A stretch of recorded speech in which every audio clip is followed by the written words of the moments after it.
Good day, my fellow Americans and good people of the world. Today I'd like to address you in brief in regards to Russia's war in Ukraine. First of all, I'd like to say I am extremely proud of President Zelensky. Ukraine is very fortunate to have such a devoted and integrity-bound good man as their leader. He genuinely cares about his people. He genuinely cares about his country. He is a man of integrity and valor and compassion. And I really wish that America was as fortunate to have a leader that is as brave and intelligent and extremely patient and determined and again devoted as Zelensky is to Ukraine. Unfortunately, America's stuck with Trump, who is a terrible human being and a awful president and a good-for-nothing leader. And while he's sitting there trying to, rig a system to get it so that he gets a Nobel Peace Prize, because that's what he's worried about, he's forgetting that he's playing with people's lives when it comes to his lack of vision and strategy in terms of America's position when it comes to Ukraine. Before Trump took office, Ukraine had a more stable and more secure position from which they could negotiate towards peace, given everything that the Biden administration did to set the stage to help Ukraine. There was a lot of pushback from other leaders, especially in Congress, trying to limit the amount of money that America is paying to fund Ukraine's self-defense against the Russian invasion.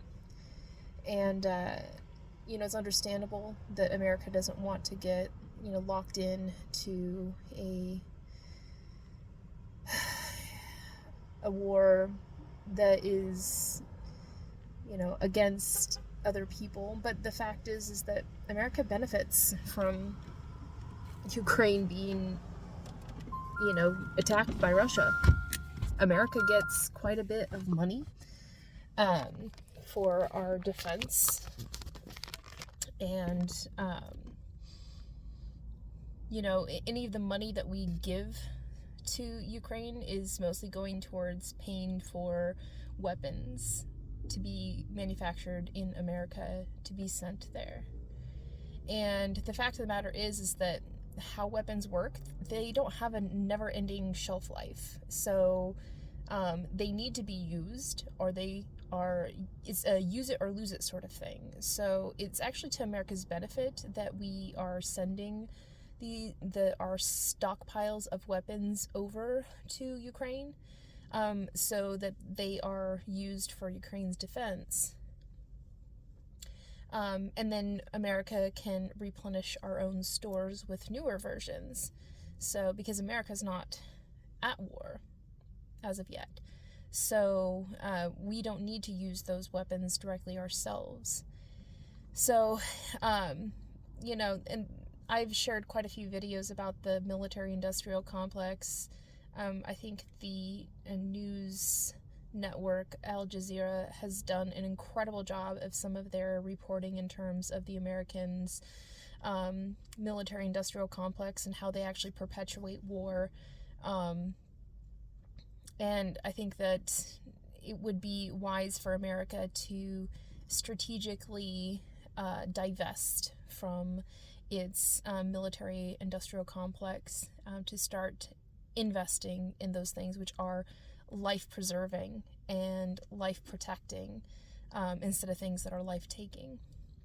That would be, of course, a huge policy position and strategic approach to establishing policy and the establishment of the directives to which a sane administration would run the United States.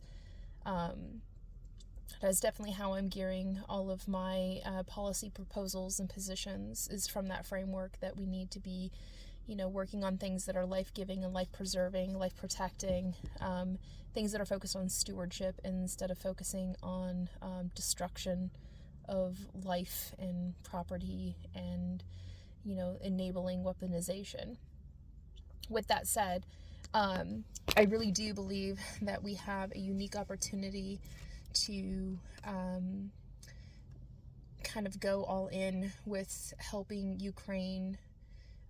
Trump lost a lot of groundwork and a lot of headway, and forced, Ukraine and America into a terrible position. Like, I don't understand how this guy's supposed to be some sort of like a great negotiator or whatever, because again, Ukraine had a much better negotiating stance before Trump took office, and then as soon as Trump took office, Trump undermined Zelensky. He's trying to, put doubt in the Ukraine's government, trying to put doubt in President Zelensky, trying to blame Ukraine for the invasion in Russia. The fact of the matter is, Ukraine was doing what they believed was in their best interests to try to be able to lean in more into their Western alliances and to become a member of NATO. And they recognized, that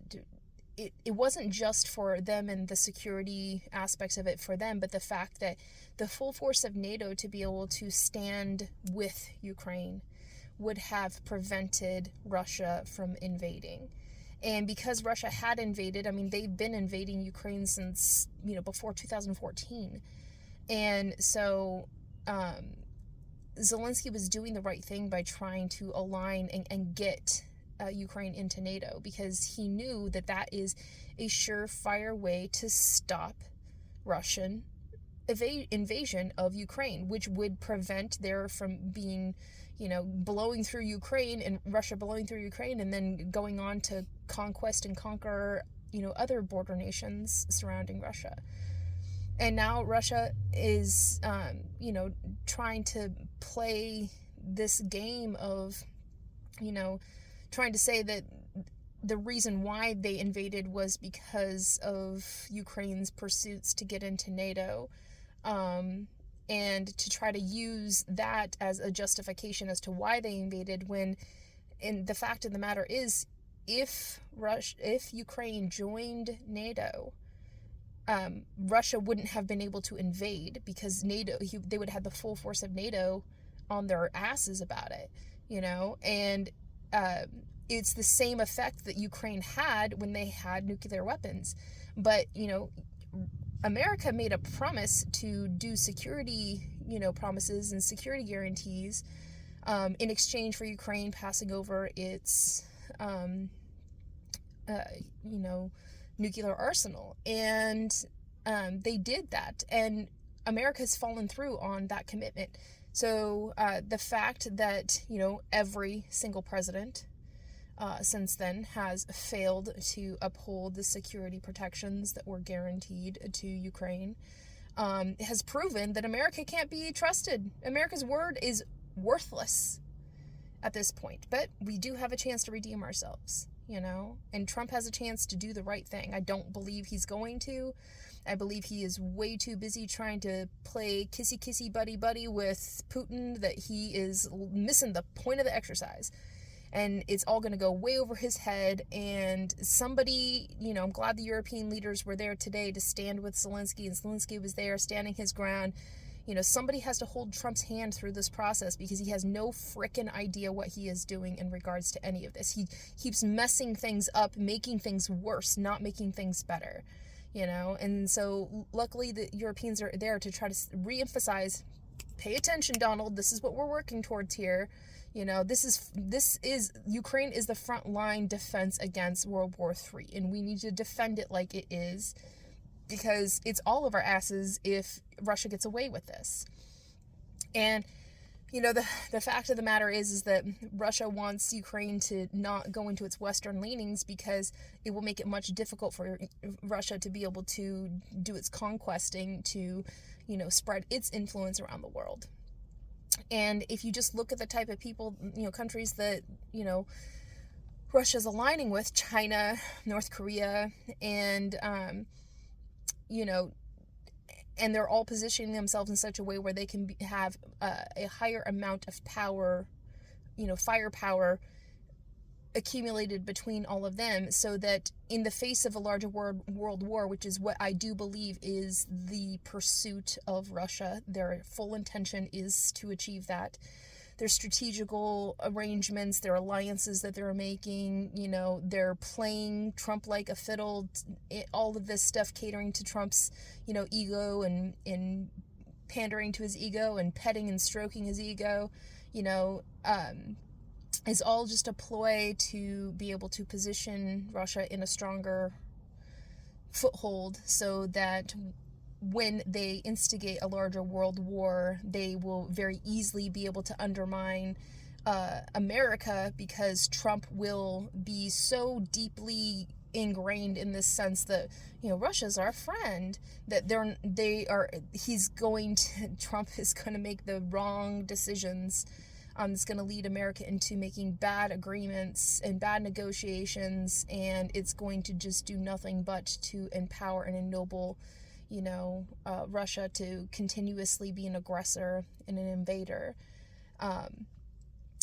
Right now we have an opportunity to stop all of that. I believe, I've said it before in another video, I do believe that the best way to proceed forward is to create a buffer boundary where America is present in all of the land that Russia wants to take claim over, and that Russia will be obligated to restore that entire area and financially be responsible for it, and to remove any dangers and threats of harm that are in that area, and they'll have a time frame by which they can accomplish that and do that. And if they can't, then they are relinquishing their right to that land, and it will be returned to Ukraine.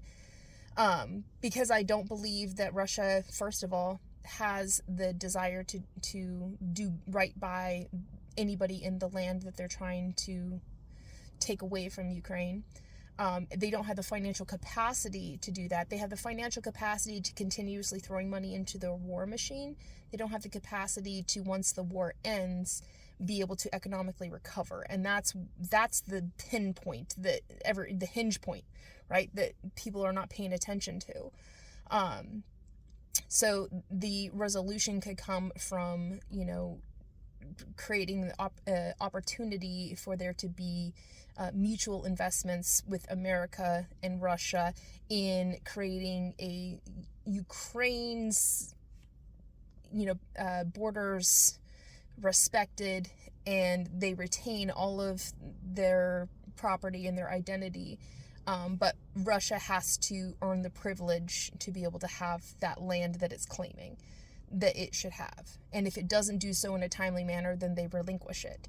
And then this is, there needs to be no fighting in order for this to happen. It's like, if that's really what you want, then we're going to give you a set time period to be able to accomplish what would be necessary in order for you to reasonably retain this land. And then at that point in time, you wouldn't be any war in wartime anymore. There could be elections in Ukraine, and that, maybe Ukraine could then have, because they're in peace now, they're not being attacked, go in and negotiate and say, well, maybe we are willing to relinquish those portions of Ukraine in exchange for great economic opportunities that we can share in a trifecta effect with Russia and America and Ukraine working together in those regions to be highly productive together, and to create a solidified economic alliance that would prevent future invasions, and then create a buffer zone in those areas that helps to prevent that. but then allowing at that point in time for there to be a strategic, intentional path to NATO membership for Ukraine, as a condition of, if Russia does end up, through, Ukraine determining for themselves that they want to constitutionally, cede that land, part of the negotiation would have to be NATO membership. I think that would be the most reasonable thing. And then, the only good thing that I think Trump has done is to help to get NATO to increase its spending up to 5%. And the reason being that I think that it's necessary that everybody in NATO is prepared to self-defend. And that a part of that spending should also be a part of increasing their military capacity to include stewardship, so that anytime that a war is broken out or whatever, you're building up reinforcements that are in safer locations within the nation for all the people to easily be, moved back from these dangerous areas into these other areas, and for them to still live peacefully, safely, resiliently, and not be overburdening those other areas. And then also, it's a readiness and resiliency building for the alterations that are going to come with climate change. I also believe that we should make a realistic path for Ukraine to resume nuclear weapons. And while that's a very touchy area, I do believe that we can have something that's kind of like a co-sponsorship or a co-ownership of nuclear weapons with the United States and Ukraine, and for there to be a good, strong, bonded relationship with Ukraine and America and the European Union and things like that, in order to make sure that everybody is, in agreement that this is a safe thing to do, and that there's safety measures so that, Ukraine doesn't end up becoming this, hostile, force that now has nuclear weapons, but to make it in such a way where it's a conservatorship sort of thing with those weapons. And the main reason is so that they have them as a deterrent from Russia invading, but also they have it in such a way that is part of our mutual bonded relationship of that's how we form alliances and ties, is around this, conservatorship, a mutual ownership, co-ownership, and co-stewardship of these nuclear weapons there. And the main reason is to create a definite strategic deterrence against Russia's increased aggression and invasion, with the hope that we'll be able to use that as a strong position from which to negotiate, further,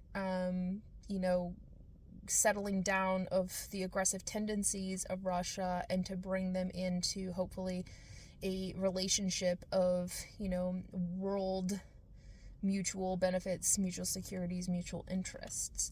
We have to get a position of strength for everybody to have that type of negotiation with it.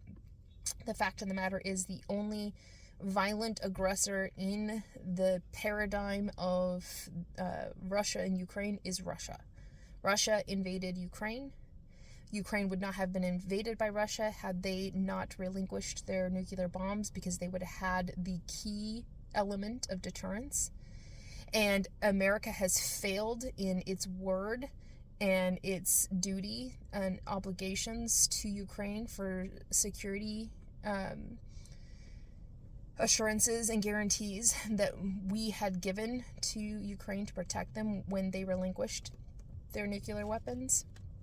And so we need to get back in a position of everybody on the same page, everybody working together, Ukraine in a strong position of negotiation, but that position is one in where we are mutually bound in our economic ties, our security ties and these sorts of things to make sure that we know that, Ukraine has done an incredible job of defending itself, so we would want somebody that badass to be on our side, right?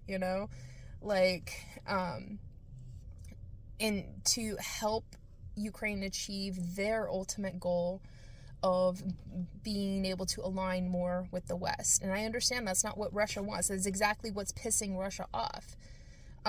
But, Russia can get glad in the same britches they got mad in my opinion, because we cannot allow them to continue on to be, abusive of their powers and aggressive, and to go on this mad conquest to take over land and possess it, and be, indiscriminate in their attacks, and to do great violence against people, and to strip away innocence by, stealing away the Ukrainian children and these sorts of things. And the fact that Donald Trump doesn't even acknowledge that in a reasonable way is probably one of the most pathetic things about him.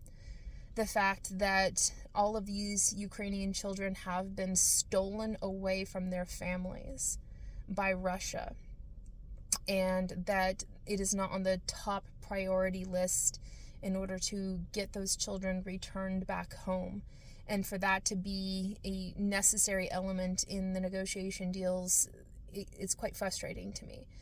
The fact that Trump gave a warm and gratuitous welcome to Putin onto, American soil, despite the fact that there are warrants for Putin's arrest in the international courts because he is a war criminal. To me, Trump is every day eroding the prestige of America by his poor decision making. And the fact that he's more concerned about playing nicey-nicey and buddy-buddy and kissy-face with Putin than he is with making sure that America upholds its prestige, can stand, tall with, dignity and respect, and to know that, their whole claim is let's do, peace through strength or whatever. Like, you can't have peace through strength if you're sitting there and every move you make is showing how weak and servile America is to Putin, And I don't want America to go to war with Putin. I really don't. But I do believe that Putin is intending for it to go that way. And that's why he's meddling with everything right now, because he wants to be able to put America in a weaker position so that it can come forth and claim, superior power over America. And the only thing that's standing in the way against a greater world war is Ukraine and America, and the relationship between Ukraine and America. So Trump needs to get his act together and needs to start respecting Zelensky, because he's an incredible leader who only wants what's best for his country and his people, and what's best for the world, because he knows that they're the front line to World War III, preventing World War III from breaking out. And America needs to do right by, the security guarantees we already made to Ukraine. We need to do right by them. And we need to make new ones that are even stronger, because we recognize that obviously it wasn't enough because Ukraine got invaded. And Trump needs to stop undermining them. And we need to recognize the fact that it is in the absolute best interest of America, for our security, for our integrity, for our prestige, for the safety and well-being of our people, in order for us to help to get Ukraine back into a position of fortification, integrity, and domestic order, and so that they can live in a state of peace and well-being. And it's in America's best interest to help Ukraine to rebuild, because once Ukraine gets back into a position of peace and rebuilding, we can help them to rebuild. We can do, economic partnerships with them, and it will be so much to the benefit of America. And then the fact that America can then say, see what great relationship we're bonding with Ukraine, and that could be our foothold to be able to have better relationships with the entire EU. So it makes sense to me for us to make that type of approach. But I think that the best way to do it is to offer to Putin, like, okay, if peace is really what you're about, if this isn't about you, getting a foothold to have the stronger power and capacities to undermine America so that you can go on with a World War III and then win out as, the new strongman of the day, then you should be willing to do a ceasefire, return all the Ukrainian children, do full-on investments to repair all of the places that you have done damage to along the border, and these places that you want to, take control over that are Ukraine's, help to build them up. And then that would be the necessary negotiating position by which Ukraine can say, okay, it's justified to do that. And Ukraine would be willing to say, should be willing to say, we are willing to negotiate that based off of the terms that you have to follow through on these other things. And this can't be an overnight sort of thing. You're going to have to earn that privilege. And then that's going to mean you're not going to be able to invade us any farther, and you're not going to be able to do further damage, for this long. And if you don't, we're taking it all back, and all our buddies are coming along with us. And then again, part of, Ukraine's negotiation for why they would even be willing to do that in a timely manner, like this would have to be scheduled out, would be that they would be offered as Russia would be able to slowly earn the privilege to be able to take over that land that they said for whatever reason is so important to them. If they can do so in such a way where it's, peace bound and aligned with the terms and conditions of mutual peace, then that helps to get Ukraine, the rest of Ukraine, its borders reinforced, and for Ukraine to be able to enter into NATO. I think that is the best way to be able to have a sure and lasting peace. It's not going to be the easy one, because it's not the thing that Putin's going to want to hear. But it's going to put him in a position of, if peace is really what you care about, then you should, and if that land is really what you care about, then you should be willing to meet us in this position and to help Ukraine get in a position of strength and help to restore the integrities of America, because they're losing face because of Trump. Trump is a terrible negotiator. He doesn't even think in terms of how might we be able to put ourselves in a position where we can best serve Ukraine and the EU, because all of us working together is going to be mutually beneficial, and all the great other, economic and stewardship aspects that are going to be helpful to us when we don't have to focus any resources, time, effort, or energy on fighting a war anymore. We can start fighting climate change, and that would be mutually beneficial for everybody. It's a much greater threat. And then be able to put us in a position where we can have a relationship with Russia that is based off of us getting into the mutual benefits of stewardship. So, it gives them something better to spend their time on instead of conquest. They can instead shore up the weaknesses that humanity and civilization has in the face of climate change. So, to me, it would make more sense for us to take that type of approach. I do believe that this is something that, would be reasonable to be able to bring to the table. And I think it's something that everybody can mutually agree on. But I certainly don't believe it's going to happen with Trump the way he is, because the fact that immediately after meeting with Putin in whatever little, private conversation he had with him, and Putin, has given him the really great idea that, your elections aren't integrity bound, because they're mail-in ballots or whatever. The fact that Trump immediately went into that talking point afterwards, and he was focused more on that than he was focused on, the task at hand of dealing with, Russia, you invaded Ukraine, you need to stop what you're doing because you're an aggressor, and we need to be able to come to the terms and conditions by which that's going to happen. And America's in a very strong place by which we can help to stop you from doing that. And, we want to do this nice way. We don't want to have to do this the hard way. So what do we got to do in order to make that happen? Coming from a place of strength, right? Where instead Trump is coming from a place of, he's trying to, as best he can, appease Putin, because Putin's busy stroking his, Trump's ego.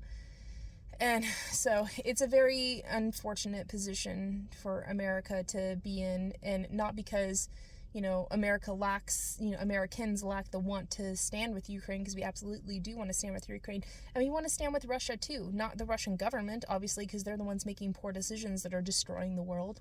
But the Russian people, I want to be able to see them come back into their fullness and greatness, and actualize their potential to be an amazing nation of brilliance. They're worth so much more than what this war is making them out to be, and to me it is so depressing of how their potential is being wasted because Putin and his cohort.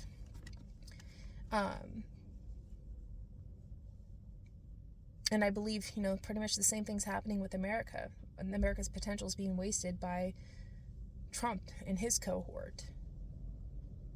And I think so much of Ukraine's potential is being, stolen away from them by Russia and by the United States. By the United States not even just holding the position of integrity, of support that we had before Trump entered office. All he had to do was maintain that, and it would have been enough to have a good negotiating position. Instead, Trump, went to work to undermine everything because he didn't want Biden in any way, his name, to be applied to this. He wanted, as from scratch, this is all Trump's doing. He didn't want there to be any, way that this could be, attributed to anybody else's thing. So he went in there and, messed everything up to try to come in, and he said he would have this whole thing solved with he was going to solve this war with his clout. Obviously his clout is not enough anymore. It never was. And it's really depressing to see that an American president is so blind to his own ineptness that he is not willing to just,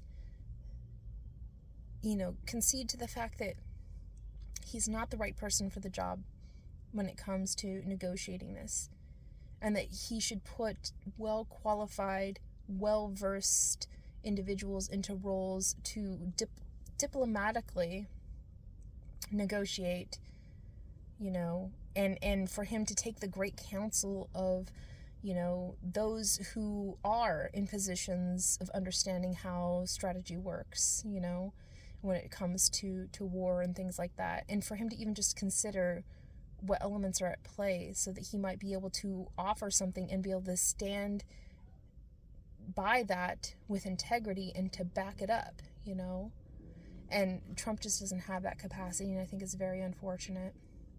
And with that, I just want to say again that I'm really grateful that President Zelensky is, such an incredibly good man, and he does right by his nation, and he makes them proud. He makes me proud, that's for sure.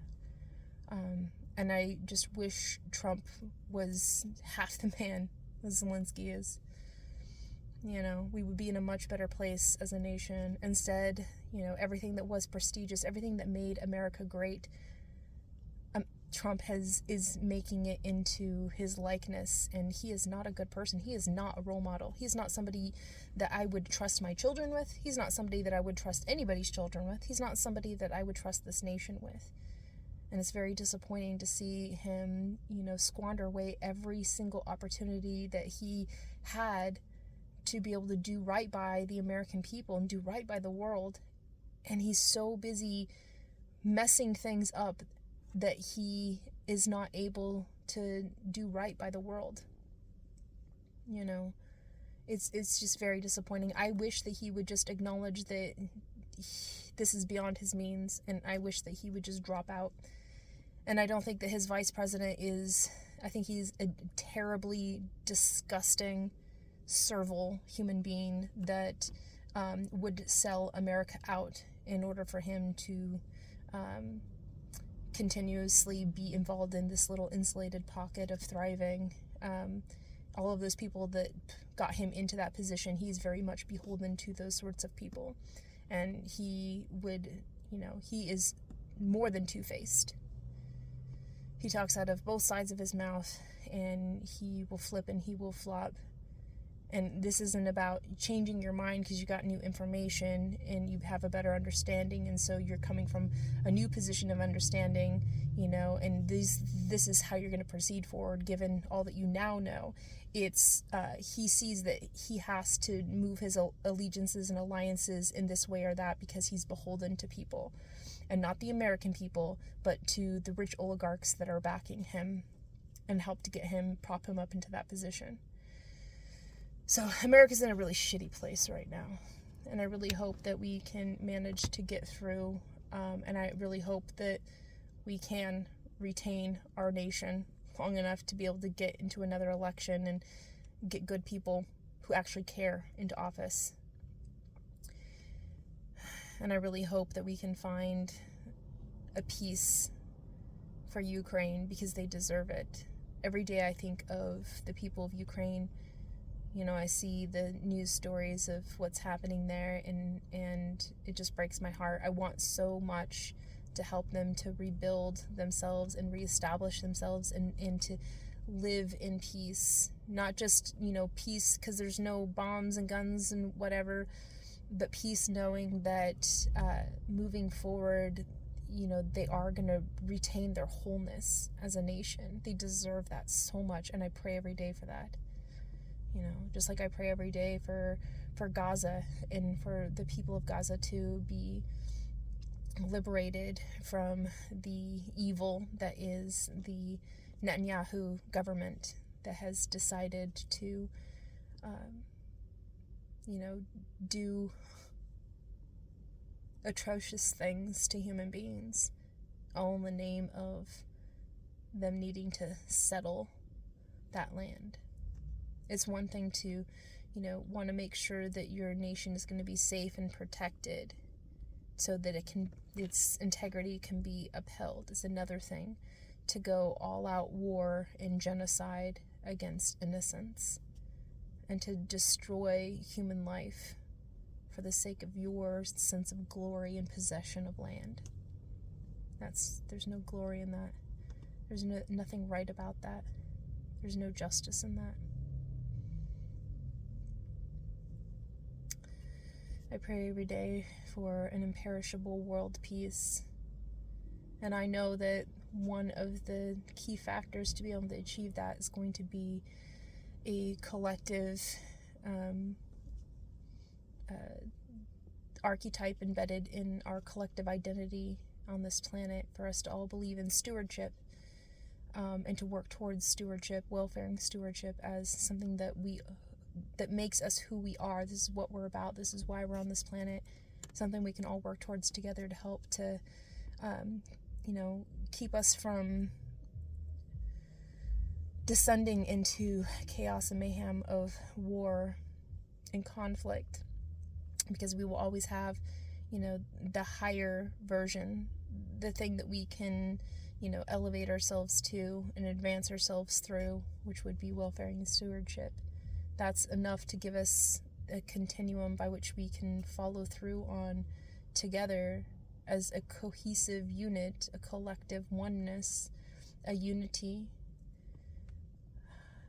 as a planetary stakeholders, And I believe that will fix for a lot of the instabilities in the world that propagate the violence that underpins all conflict, which is the, trigger element of every war. And with that, I'm grateful for your valuable time, attention, and consideration. I appreciate you. Until next time, be well.